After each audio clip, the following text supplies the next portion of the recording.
স্বামীর দায়ের কূপে হাসপাতালের মৃত্যুর সঙ্গে পাঞ্জা লড়ছে স্ত্রী। ঘটনা সোনামুড়া মহকুমার কাঠালিয়া এলাকায়। স্ত্রীর মাথায় ২২টি সেলাই দিয়েছে চিকিৎসক। ঘটনা গতকাল রাতে সোনামুড়া কাঠালিয়া এলাকায়। স্বামীর নাম আবুল হোসেন। আবুল হোসেন তার স্ত্রীকে গতকাল রাতে দা দিয়ে কুপিয়ে রক্তাক্ত করে।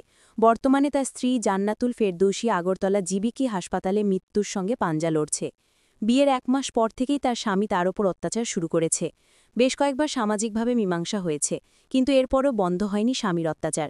৬ মাস পূর্বে ৩ গ্রাম পঞ্চায়েতের প্রধান এবং মেম্বার বিষয়টি মীমাংসা করে স্ট্যাম্পের ওপর সই করে তাকে নিয়ে যায় তার জামাই। কিন্তু গতকাল রাতে প্রচণ্ডভাবে মারধর করে এবং দা দিয়ে কুপিয়ে রক্তাক্ত করে। বর্তমানে ফেরদৌসী আগরতলা জিবিপি হাসপাতালে সংজ্ঞাহীন অবস্থায়। এই ঘটনার বিচার চেয়েছে ফেরদৌসের বাবা আবুল হাশেম। ঘটনায় চাঞ্চল্য ছড়িয়েছে কাঠালিয়া এলাকায়। নমস্কার, আমার নাম আবুল হাশেম। আমার বাড়ি কাঠালিয়া।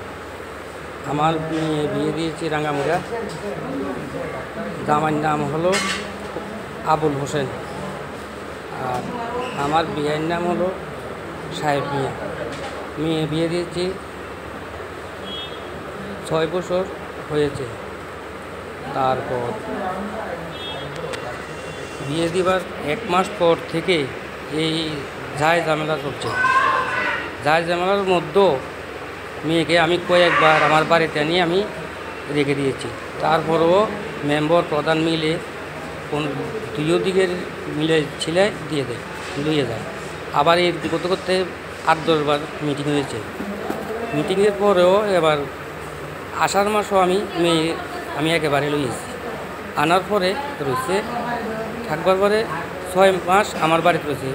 কাঠালিয়া পঞ্চায়েত, কেকনগর পঞ্চায়েত, রাঙ্গামুড়া পঞ্চায়েত, ৩ পঞ্চায়েত মিলে স্টাম্পের উপরে সই করে আমার মেয়ে নিয়েছে। তো গতকাল রাতে আমার মেয়েকে ১১টার সময় দাও দিয়ে কুপিয়ে দেখুন কী করেছে। আমি বিচার চাই ত্রিপুরা সরকার, পুলিশ প্রশাসন সবার কাছে।